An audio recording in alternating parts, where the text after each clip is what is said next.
to get up and find the back of his head. He tried to call for Magda to run, but what came out was a gurgle, and his mouth was full of carpet. A weight fell on his spine, and as this new pain added itself to the old pain, Anton hoped that his mother had heard him, and she might yet escape.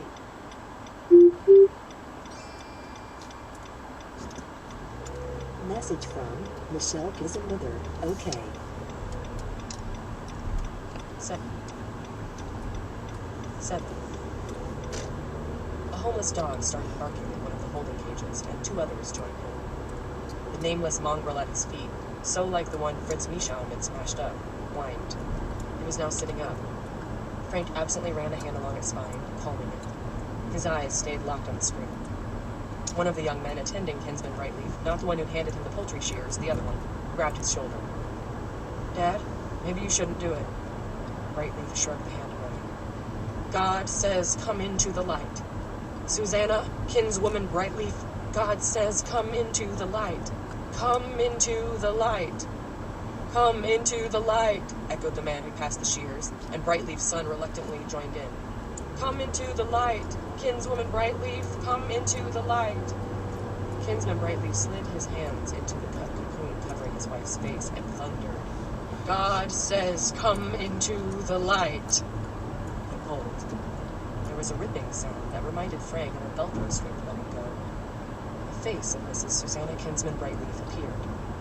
Her eyes were closed, but her cheeks were flushed, and the threads at the edges of the cut fluttered with her breath. Mr. Brightleaf leaned close, as if to kiss her. "Don't do that," Frank said.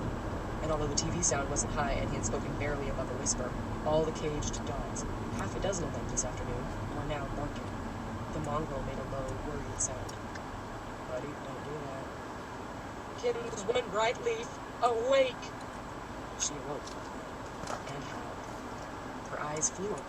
She lunged upward and battened on her husband's nose. Kinsman Brightleaf screamed something that was bleeped out, but Frank thought it might have been "motherfucker." Blood sprayed. Kinswoman Brightleaf fell back onto the table with a sizable chunk of her husband's beak caught in her teeth. Blood dotted the bodice of her nightie. Frank recoiled. The back of his head struck the file cabinet crammed in behind his desk. One thought, irrelevant but very clear, filled his mind. The news network had bleeped out "motherfucker," but had permitted America to see a woman tear off a goodly portion of her husband's nose. Something in those priorities was badly screwed up.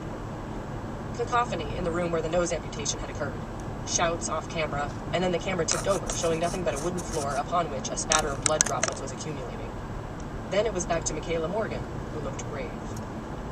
"Again, we apologize for the disturbing nature of this footage, and I want